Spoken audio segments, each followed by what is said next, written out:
datang di dalam mata kuliah pengantar profesi keperawatan dalam topik pendidikan dalam keperawatan dan pendidikan interprofesional bersama dengan saya, Ibu Teresia.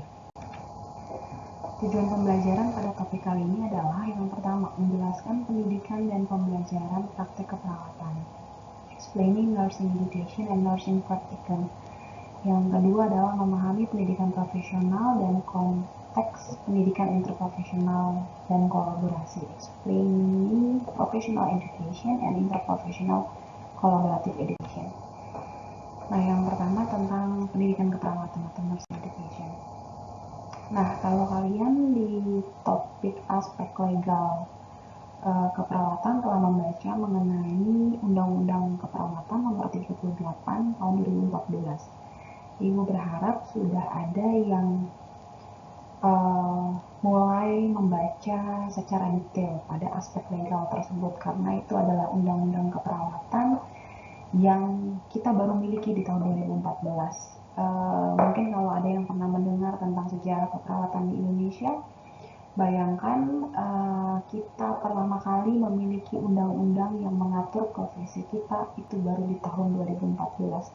Sehingga sangatlah penting sejak mahasiswa keperawatan hendaknya memahami inti dari profesi keperawatan melalui undang-undang yang kita miliki. Nah, di dalam undang-undang keperawatan tersebut juga diatur. Jadi setiap negara tentunya berbeda-beda terkait pendidikan keperawatannya.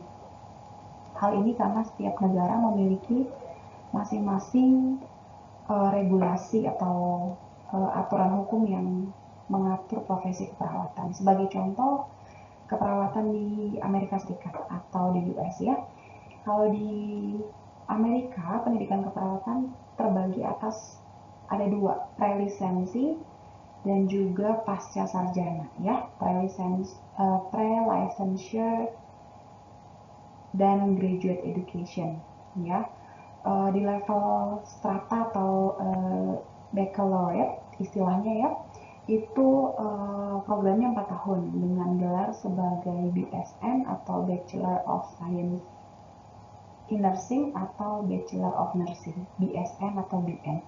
Nah, program Graduate Education atau pasca sarjananya itu ada di jenjang S2, biasanya gelar di sana adalah MSN atau Master of Science in Nursing, dan gelar untuk doktoral ataupun studi S3 itu ada yang DNSC, Doctor of Nursing Science or Doctor of Science in Nursing ya, atau DNP itu satu jenjang S3 yang juga baru dimiliki dan diatur oleh American Nurse Association atau ANA ya.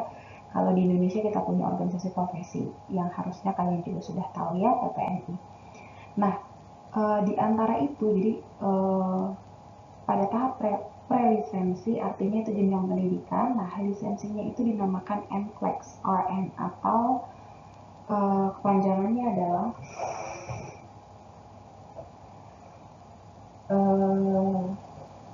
National Council Licensure Examination for Registered Nurse. Jadi kalau di sana jenjang pendidikan diakhiri dengan ujian dalam pengambilan lisensi untuk setiap perawat yang bekerja. Sebelum dia bekerja, dia harus memiliki license atau lisensi keperawatannya dengan menempuh ujian yang namanya NCLEX RN tadi. Nah, kalau di Indonesia bagaimana? Mari kita lihat bersama-sama ya. Di Indonesia, kalau kalian lihat lagi di Undang-Undang Keperawatan Nomor 38 Tahun 2014, di situ diatur mengenai pendidikan tinggi keperawatan. Pendidikan tinggi keperawatan terdiri dari pendidikan vokasi 1 dan juga 2 pendidikan akademik, dan yang ketiga adalah pendidikan profesi. Nah, pendidikan vokasi itu ada yang pernah dengar nggak? Pendidikan vokasi adalah pendidikan dengan program diploma keperawatan atau istilah yang umum adalah program D3 keperawatan. Institusi pendidikan itu apa? Institusi pendidikan yang diatur oleh Undang-Undang Keperawatan adalah perguruan tinggi yang menyelenggarakan pendidikan keperawatan. Nah, institusi pendidikan banyak jenisnya. Yang kalau kalian tahu, ada yang disebut fakultas keperawatan, ada yang disebut stikes atau sekolah tinggi ilmu kesehatan, atau ada yang disebut juga eh, apalagi yang disebut dengan institusi pendidikan tinggi keperawatan. Silakan nanti kalian baca kembali ya. Nah, kalau di Indonesia kurang lebih hampir sama ya. Saya coba untuk uh, memberikan gambaran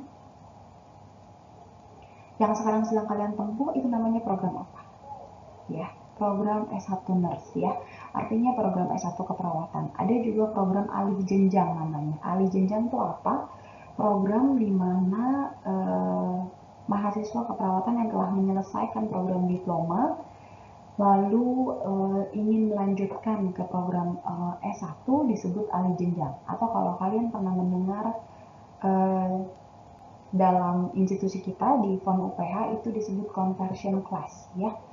Nah, setelah S1 dengan gelarnya S.Ke ya, saat ini nomenklatur atau penamaan gelar untuk jenjang strata 1 keperawatan adalah S.Ke. Nah, setelah jenjang S.Ke dilanjutkan dengan jenjang profesi atau praktik profesi ya.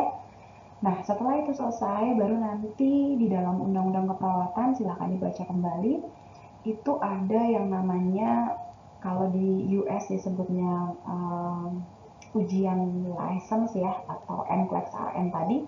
Kalau kita mungkin bisa dibilang yang tujuannya adalah mirip, artinya seluruh mahasiswa keperawatan yang telah menyelesaikan jenjang S1 nurse atau S.Ke nurse setelah menyelesaikan profesi itu diwajibkan untuk mengikuti uji kompetensi. Mungkin kalian sudah mendengar dari kakak tingkat kalian apa itu uji kompetensi ya. Kalau kalian mendengar dari kakak kelas kalian yang mungkin baru diwisuda beberapa bulan lalu, kalian sekilas mendengar bahwa tingkat kelulusannya ya puji Tuhan 100% ya pada kakak-kakak kelas kalian yang baru lulus ya. Nah, 100% dari apa? Dari uji kompetensi nurse Indonesia atau UKNI. Silakan dibaca ya. Jadi setelah mengikuti ujian itu, maka para lulusan dari program S1 Nurse memiliki sertifikat kompetensi. Nah, itu yang diwajibkan dimiliki oleh siapapun yang akan bekerja sebagai perawat. Sebenarnya ada peralihan.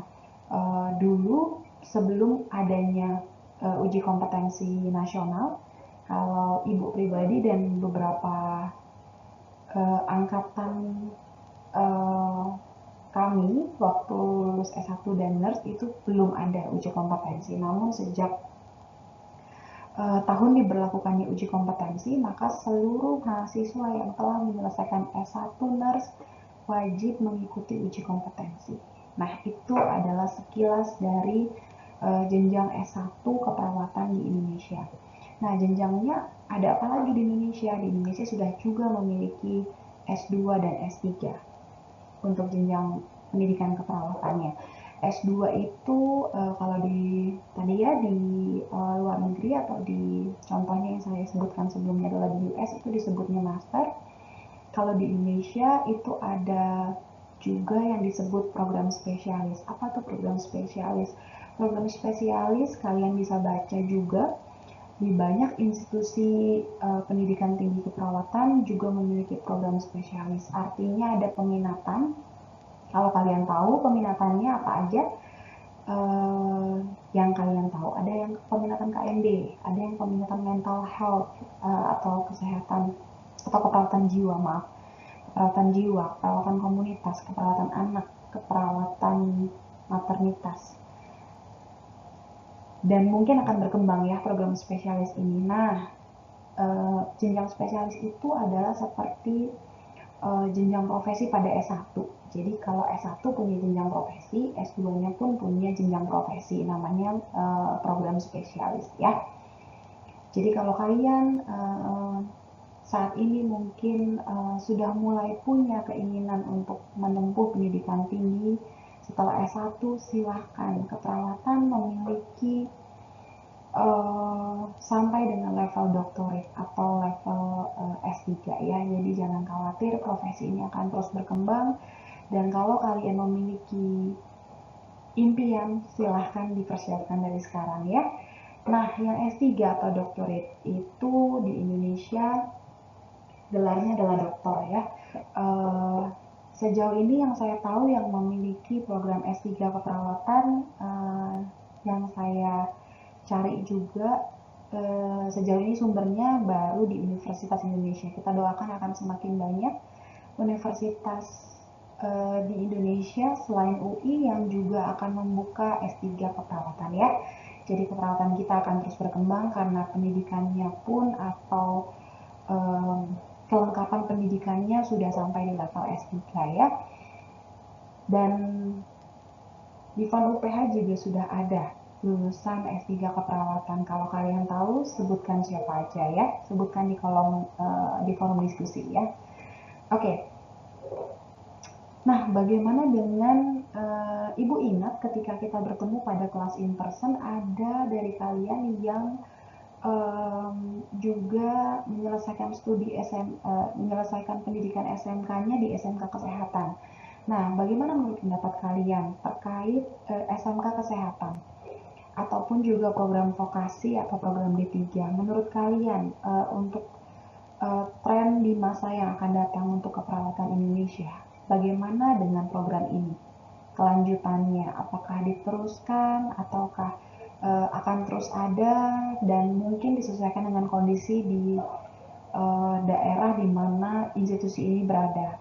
Apa yang menjadi persepsi ataupun pendapat dari mahasiswa sekalian? Silakan juga bila ada yang ingin menyampaikan pendapat di forum diskusi ya. Oke, nah ada juga yang namanya wahana pendidikan tinggi keperawatan atau nursing placement in nursing education ya. Jadi pendidikan tinggi keperawatan itu memiliki izin penyelenggaraan yang ditentukan oleh undang-undang. Tadi saya sudah sebutkan ya, berupa universitas, institut, sekolah tinggi, ada politeknik. Kalau kalian tahu politeknik kesehatan ya, Poltekkes itu juga ada studi keperawatannya ya. Dan akademi tadi yang seperti sudah kita bahas tentang vokasi.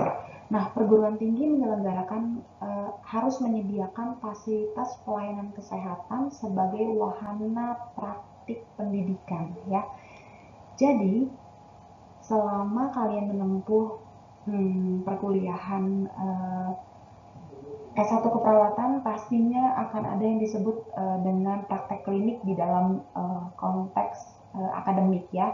Artinya kalian berpraktek, contoh kalian berpraktek misalnya untuk mata kuliah PBN ya, Principle Basic of Nursing, atau nanti di semester depan kalian akan ada mata kuliah lain yang itu mata kuliah klinik. Nah, perguruan tinggi wajib menyelenggarakan praktik klinik itu di fasilitas pelayanan kesehatan. Jadi harus berkoordinasi juga dengan organisasi profesi perawat ya.